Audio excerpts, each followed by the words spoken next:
वहीं उसी होटल में अविनाश अपने एक बिजनेस क्लाइंट के साथ बैठा हुआ था। थोड़ी देर पहले ही वो लंदन से वापस आया था और सबसे पहले यहाँ इस इम्पोर्टेंट मीटिंग के लिए आ गया था। अचानक उसकी नजर नव्या पर पड़ी। व्हाट? ये यहाँ? इसे तो शशांक ने कहाँ कहाँ नहीं ढूंढा।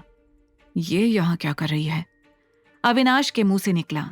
उसने देखा कि शेखर और मिस्टर अहलूवालिया कई सारे बॉडीगार्ड्स के साथ नव्या को घेरे हुए थे। लगता है आज भी ये नव्या किसी मुसीबत में है। पर ये लोग करना क्या चाहते हैं नव्या के साथ?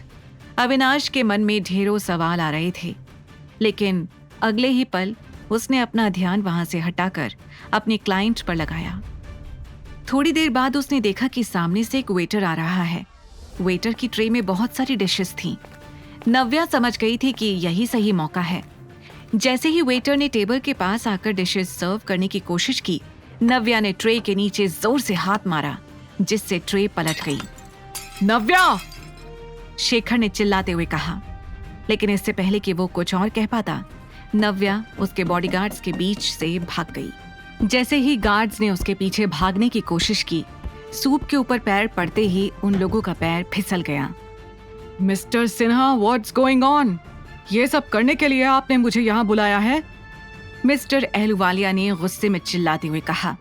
काफी सारा खाना उसके ऊपर भी गिर गया था। सो सॉरी मिस्टर अहलूवालिया, मैं अभी नव्या को लेकर आता हूँ। शेखर ये कहकर नव्या के पीछे भागा। उधर नव्या अपनी सांसें थामे भागती जा रही थी। उसके पीछे कई गुंडे पड़े थे, लेकिन इस वक्त उसे सिर्फ और सिर्फ आरव के पास जाना था। एक्सक्यूज मी, यहाँ पीछे का दरवाजा कहाँ है? नव्या ने एक वेटर को रोककर पूछा। वेटर कुछ देर तक तो नव्या की हालत देखता रहा।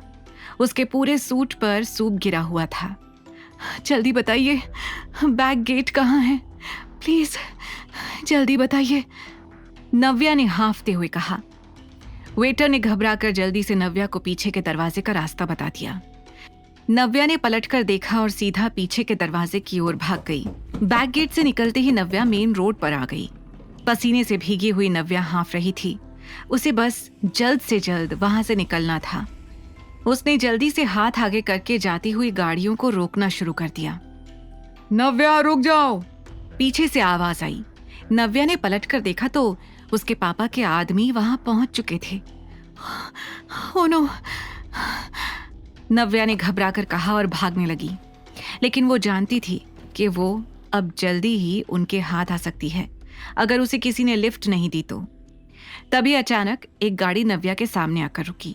नव्या को एक पल के लिए लगा कि शायद वो गाड़ी उसके पापा के आदमियों की है। वो घबराकर दूसरी दिशा में भागने ही वाली थी कि तभी कार का शीशा नीचे हुआ और अंदर से ड्राइवर ने कहा, जल्दी अंदर बैठो। ये सुनकर नव्या समझ गई कि वो कार उसकी हेल्प के लिए आई है। नव्या जैसे ही कार के अंदर बैठी, उसने देखा कि उसके बगल में अविनाश बैठा हुआ था। आप गाड़ी यहाँ साइड में रोक दीजिए, मैं उतर जाऊंगी। मैं आपको अब और परेशान नहीं करना चाहती। ये कहते वक्त नव्या ने डोर पर अपना हाथ रखा और तभी उसके हाथ में चोट देखकर अविनाश हैरान रह गया। उसने तुरंत नव्या का हाथ पकड़ा और कहा, ये चोट? अपने हाथ में बड़ा सा कट देखकर नव्या को याद आया कि ये कट ट्रे पलटते समय उसे लगा है। इससे पहले कि वो कुछ कहती, अविनाश ने सख्ती से कहा, ड्राइवर, हॉस्पिटल चलो जल्दी। ये सुनकर नव्या ने अपना हाथ पीछे खींच लिया और हड़बड़ाते हुए कहा, देखिए, मुझे हॉस्पिटल की जरूरत नहीं है, मैं ठीक हूँ। मामूली सी चोट है, आप बस मुझे यहाँ किनारे पर उतार दीजिए। लेकिन अविनाश ने उसकी बात पूरी तरह से इग्नोर करके कहा, ड्राइवर, जल्दी हॉस्पिटल चलो। अरे, आपको सुनाई नहीं दे रहा है क्या? मुझे नहीं जाना हॉस्पिटल, मुझे यहाँ उतारिए, मेरा यहाँ से जाना बहुत जरूरी है, नव्या ने इस बार घबरा कर कहा। ड्राइवर, सुना नहीं? जल्दी चलो हॉस्पिटल, अविनाश ने कहा। इस बार नव्या का गुस्सा और भी ज्यादा बढ़ गया था। आरव की फिक्र में कुछ देर के लिए वो भूल गई थी कि अविनाश ने उसे शेखर से बचाया है। मिस्टर आहूजा, आपको सुनाई नहीं दे रहा है क्या? मैं हॉस्पिटल नहीं जा सकती। इस वक्त मेरा होटल वापस जाना बहुत जरूरी है। मेरा बेटा आरव पिछले 2 दिनों से गायब है। मुझे उसी होटल में जाकर उसे ढूंढना है जहां वो रुका था। Please try to understand. Navya इस बार चिल्ला उठी, पर अविनाश अब उसे और नहीं सुनना चाहता था, इसलिए उसने नव्या के पास आकर उसके मुंह पर अपना हाथ रख दिया। तुम बहुत बोलती हो, थोड़ी देर चुप हो सकती हो? अविनाश ने कहा। यह देखकर नव्या हैरान थी।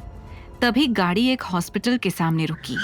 आगे की कहानी जानने के लिए देखें अगला एपिसोड सिर्फ पॉकेट FM के YouTube चैनल पर, और द रिटर्न के सारे एपिसोड्स को सुनने के लिए डिस्क्रिप्शन में दी लिंक से डाउनलोड करें पॉकेट FM ऐप।